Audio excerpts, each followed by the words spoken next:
anything in the last 24 hours other than the show that's coming up on Thursday? Well, we're up and going.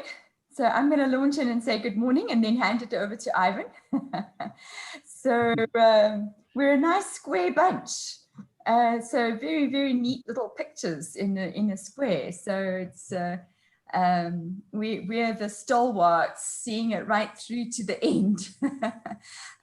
So good to have everyone together. Yeah, Ivan, you want to launch in? Yeah, Leah, I'd love to launch in, but I'm not even sure what you're talking about this morning. Okay. So Thank you. Yeah, okay, so we're talking about fear. okay. It has actually been a kind of, this road that we've gone on from, what do we share publicly or not publicly? And then that's sort of led to, so what does it mean to be vulnerable? And is vulnerable a good thing or a bad thing? And then that has led to, so what about fear? And we usually associate fear with something that we want to avoid or something that we need to overcome. But Trevor raised yesterday that when we look at the possibilities going into the future and the effects of COVID and further possible lockdowns and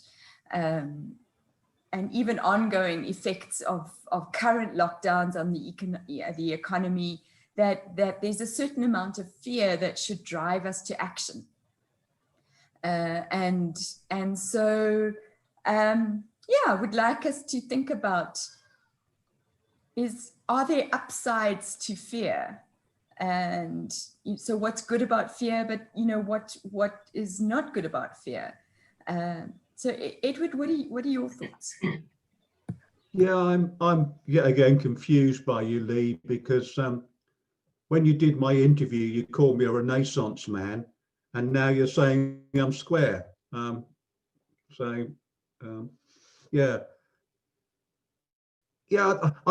I think fear is a fascinating thing, and I think, as you said, it can be a good thing, can be a bad thing.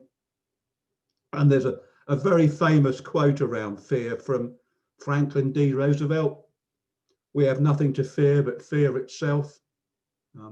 Interesting enough, actually, that the quote goes way back to the 16th century and some French guy, and then Francis Bacon, a British essayist, nicked it. So the French, we've claimed it from the French.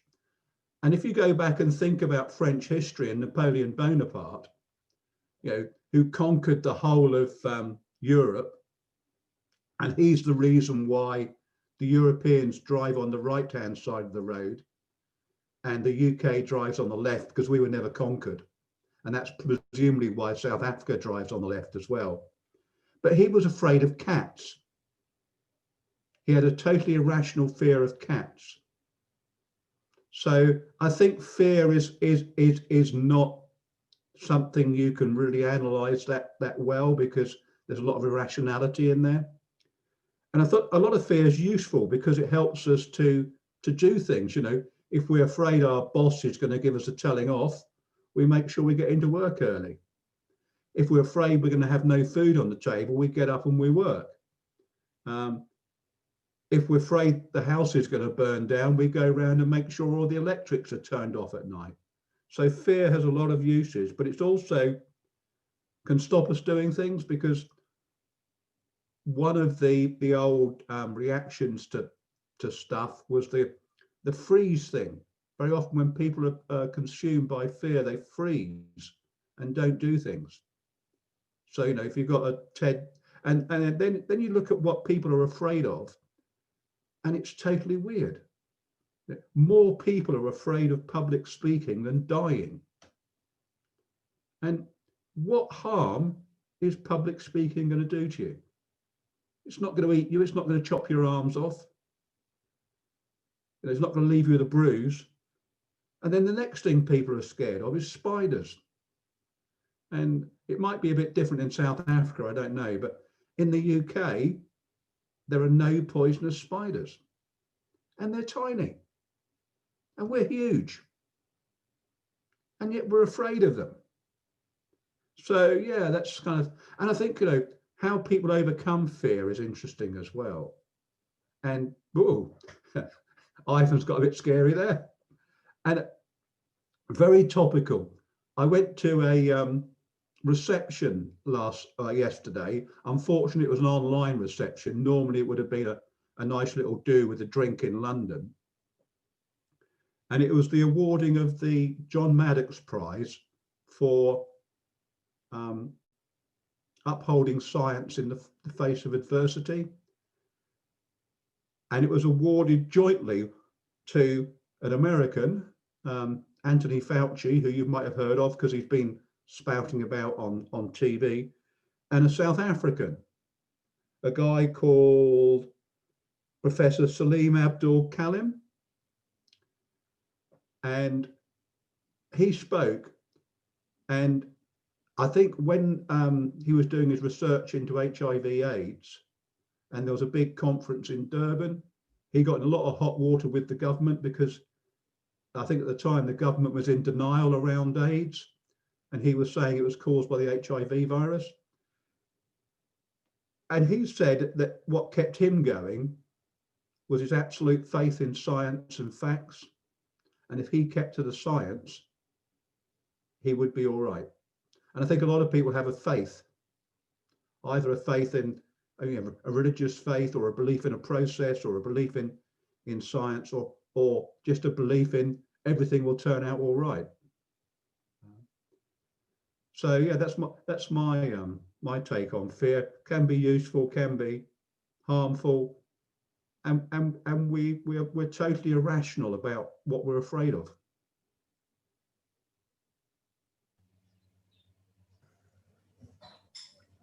Thanks, Edward. Really does wrap it up. I don't know if any of us has anything left to say, but I'm trusting we do.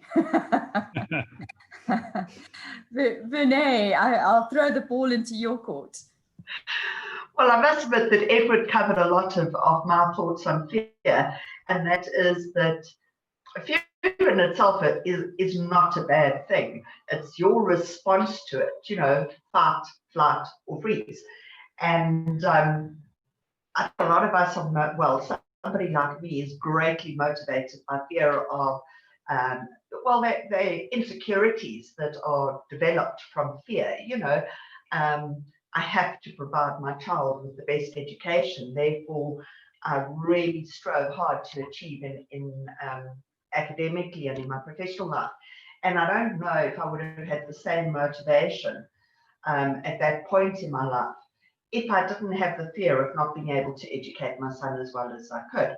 And then, you know, the fear of his, and again, it's quite linked to insecurities, the fear of him being seen as, you know, not having the best in life compared to his friends, and therefore making sure that I could provide those things for him. So it was a real great motivator when it came to providing for my son. On the negative side for my son was the fact that I was fearful of drugs and that sort of thing. So, you know, regular drug tests, grounding if he came home 15 minutes late from a party or something. So, but I think it also can have really good side benefits. Well, benefits if you use that fear positively. But if you do freeze in the face of fear, then it does become a very negative thing because you can become unable to take any action. You just, I've got a friend who has this fear of spiders, and we do have some. I don't know if they're poisonous, but they'll certainly give you a decent bite that you need some treatment for.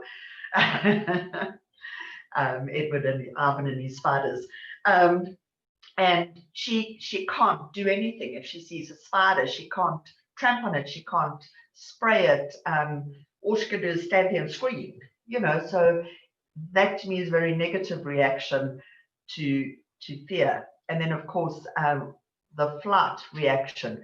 I don't believe you're going to achieve. And naturally, if it's a situation where there's a war going on down the road and you run away from it, it's a good reaction to fear. You know, that the fear has brought out in you. You don't want to run into a situation like that.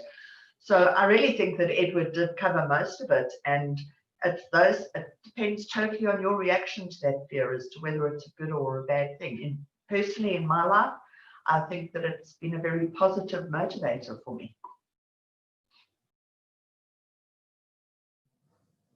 Thanks, Renee. I think that, yeah, it's certainly, and it's good for us to reflect on how fear has in fact impacted our lives positively when we've used it for good.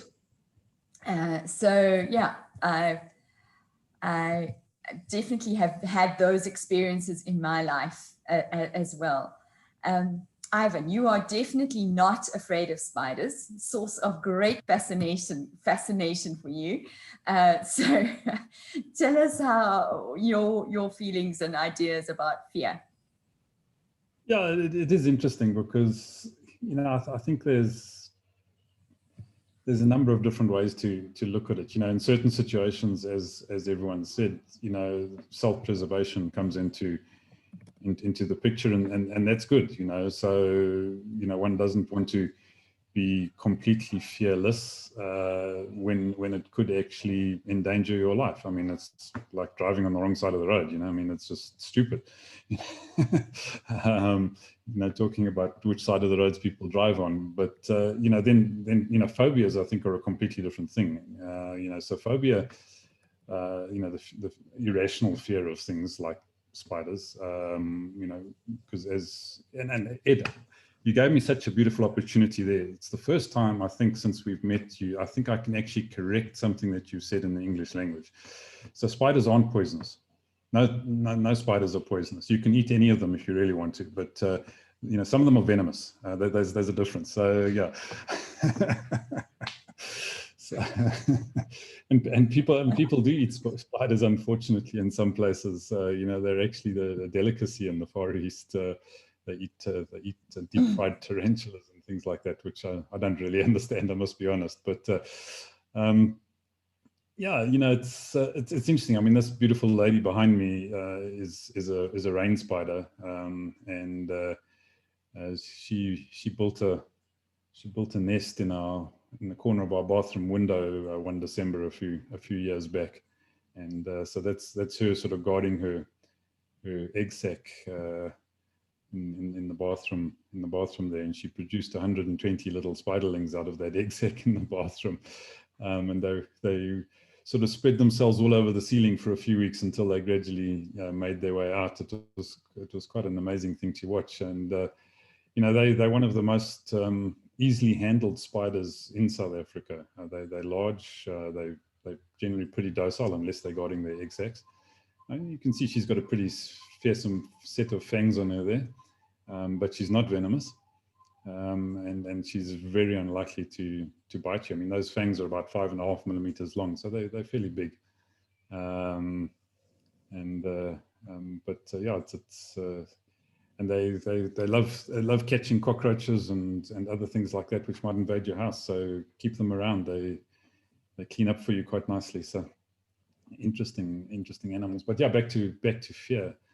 Yeah, it's interesting. I mean, I really don't like public speaking, and you know, it's one of those things. You know, introverts like Renee and me, I think we just we don't enjoy getting up in front of people and talking, and it isn't rational. You know, it really isn't rational. So yeah, it's one of those things. I think Anthony Robbins coined the acronym FEAR as false evidence appearing real. And in many cases it is, you know, but by the same token, it isn't. It's quite interesting because one of the things that I've never really had a fear of is heights. But when we were in the Berg last week, and we were right up on the top of the plateau there, and there's about a 200-meter direct drop straight off the edge, and the wind was blowing fairly fiercely from behind me. I suddenly felt a bit of fear, you know, and as I said, I'm never normally bothered me at all. And interesting enough, Ria, my wife, was actually getting quite close to the edge, and it made me very uncomfortable. and she's normally the one who's more cautious around those sort of situations than I am. And so it was quite an interesting experience to suddenly feel this sort of real unsettling, urge just to get her away from the edge and get myself a little bit further away from the edge. I got some stunning photographs off the edge, but it was an unusual experience. And I suppose, as we've said, in some cases it's signs that should be listened to. You don't want to get too close to the edge, because when the wind is blowing up high up in the mountains like that, and it can blow pretty fiercely, one little slip and 200 meters later, you're part of the landscape permanently.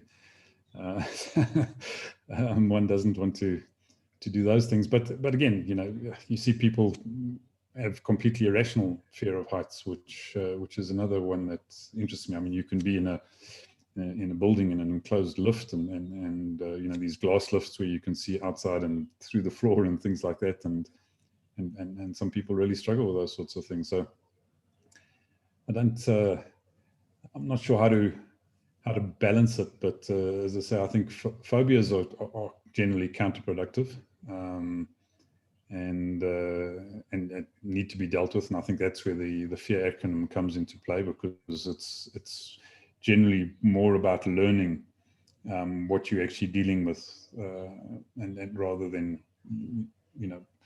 just being paranoid about something that actually can't harm you. Like it says, public speaking. I mean, what's going to get hurt? Your pride, your ego, and that's about the sum of it, And I think that's where Lee picked up on Ed's original thing about his nervousness about handing his book out for the first time to be read, So, as you say, what's the worst that can happen? It's not a rational thing. It's a deeply emotional thing, I suppose, at the end of the day. So yeah, I once met a guy who did corporate talks using wild animals.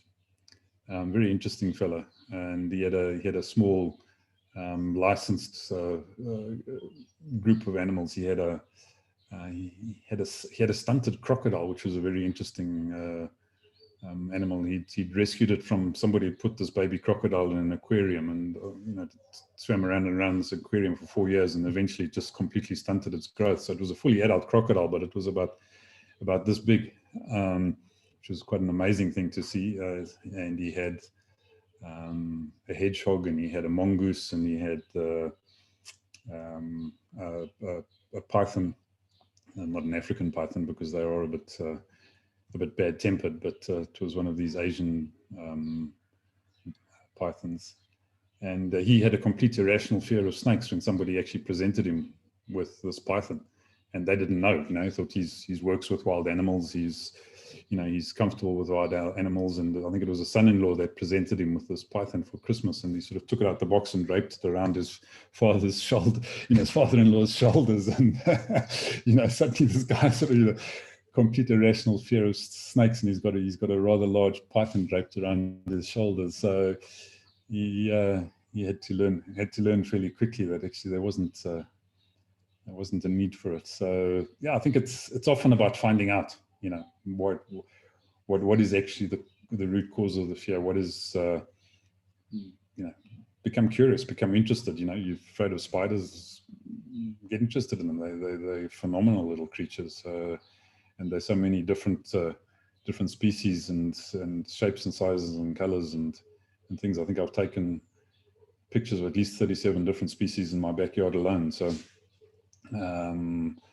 it's they're fascinating. And I mean their ability to make these incredibly intricate and strong structures with their webs, mind-boggling. I mean, I've seen a coat made out of golden orb spider silk. I think it was done in Asia. I think they managed to, I think it was, I don't know, it was thousands, if not millions of spiders that they cultivated to get the silk out, and built up the silk over the years, and they actually produced a garment out of it. Quite amazing thing, and the strength, that especially the golden orb web silk is stronger than steel, sort of on the same diameter. And so, you put it all together, it becomes almost like a Kevlar vest that could protect you probably from bullets. I mean, it's amazing stuff. So people have been trying to synthesize that for years, but I digress.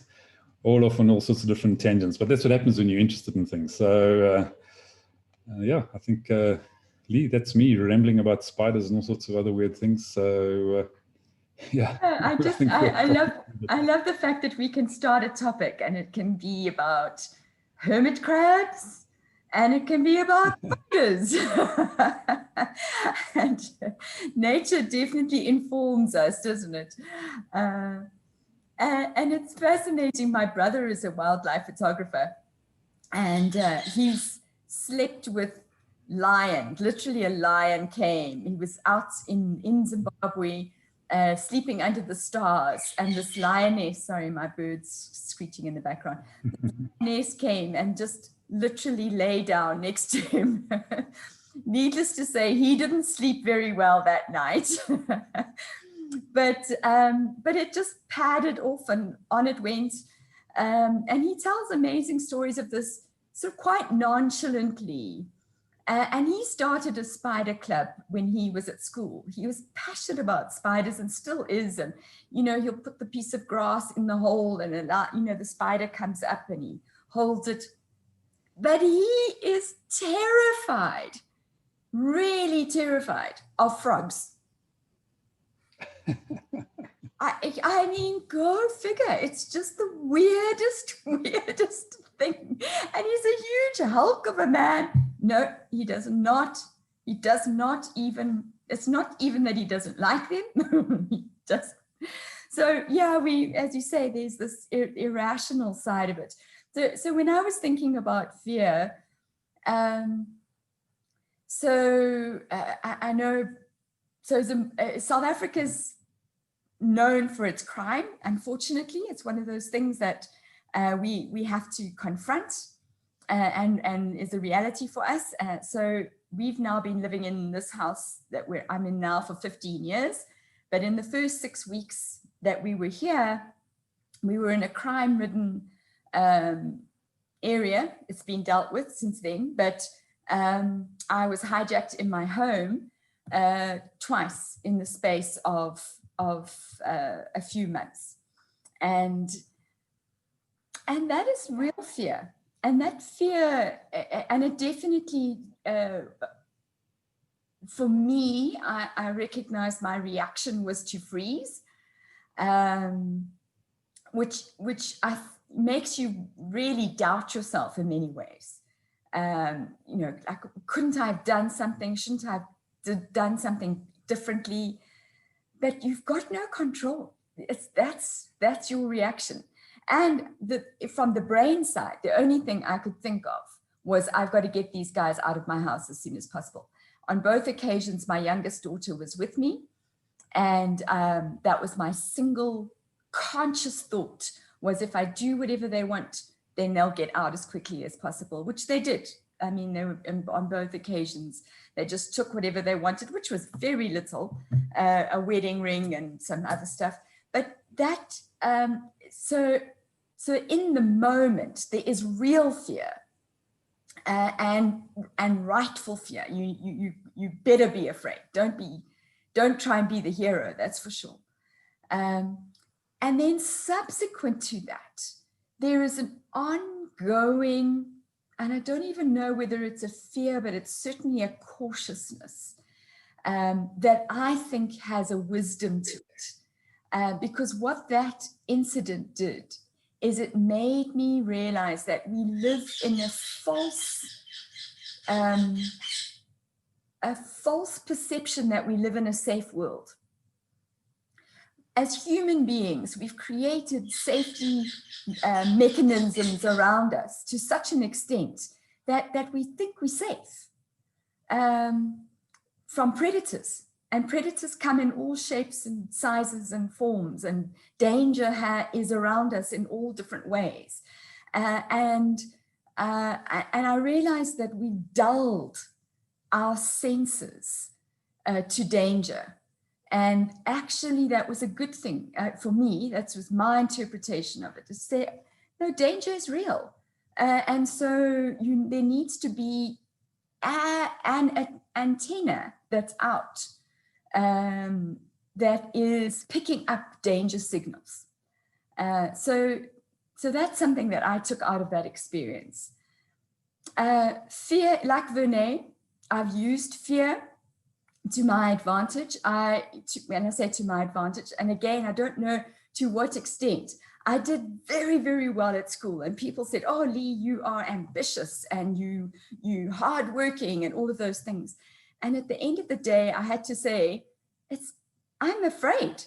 I don't want to face a paper and I don't know the answer. I don't want to study 50% and hope that I'm going to get that, you know, my preparation is going to get that. To me, that's the scariest thing in the world. To me, that was a risk I wasn't prepared to take. So even today, when I do my workshops, it's not that I'm fine with public speaking and all the rest of it. I am, because I have spent a lot of time preparing. I've thought about it, I've written it out, I've got my whole process sorted. I know what I've learned enough over the years that I can adapt and I can change and I can deal with situations, but it's because there is a lot of preparation that's gone into it. So yeah, those are the things where fear has played a role. One of the things that I love is the story of from The Wizard of Oz, and the book, it makes it so much clearer than the movie, where the lion constantly is berating himself that he's a scaredy cat, and that, you know, he lacks courage. And in the book, you see him time after time defending and fighting off the invaders of this little group. And eventually Dorothy does sit down with him and say, but look at all the times when you've showed incredible courage. And he says, but I didn't feel brave. And I think that's what we realize, is that we act with courage, but it doesn't feel, we don't feel courageous. It feels like fear. And so, that always comes back to me, especially when I'm doing a sales call, or which of course is not supposed to be scary and all of those kinds of things, but to feel the fear and do it anyway is one of the things that I work with. And then what was the last thing I wanted to say about it? I've sort of lost my train of thought. I think it was something along the line. I'm sure you might have forgotten. Yes, yeah, I think I've said enough, but it's amazing. And maybe this is something, because we've come to the bottom of the time. But I was, as you were all talking, I was thinking about, we've talked about phobias, but there are also people who, in my mind, take on unrealistic danger, who push the boundaries of what human beings, like I think Ivan talking about, you know, sort of getting to the edge of the cliff and feeling that natural fear that, you know, if I get a good gust of wind, you know, there I go. And yet there are people who climb mountains in incredibly difficult conditions, and people who run 250 kilometers over 7 days. You know, it's mind-boggling, the danger that people are willing to put themselves through. But, you know, what is it that drives certain people to push the boundaries of what we think, what we assume is a limit in terms of what is possible because of our cautiousness or our fears? So I'm wondering if we can talk about that tomorrow. Yeah, it's an interesting subject, Ian, and it's one that's I've got quite interested in recently as well. And if you've read Stephen Kotler's book, Prometheus, I think, Stealing the Fire, is all about people pushing those boundaries. You know, guys jumping off buildings in wingsuits and doing base jumping and you know, doing backflips in the snow and all sorts of weird and wonderful things, and jumping over the wall of China with a skateboard, and yeah, really weird sort of stuff. So yeah, people do some really dangerous things, and they should be scared. And a lot of them do say that, you know, fear is what keeps them alive. So it's interesting, but they do it anyway. So yeah, interesting topic. So have a good one. Great, thank you. So that's Enjoy the what rest of we the day. will talk about tomorrow. So yes, Vinay, we do meet on public holidays. It's a public holiday for us tomorrow, Edward. Okay. But we're going What's the occasion? to The day of reconciliation. there you go. Enjoy your holiday then. I'll see you in the morning. Yes, we will see you tomorrow, and yeah, so have a good day, everyone. Cheers. Bye. Bye.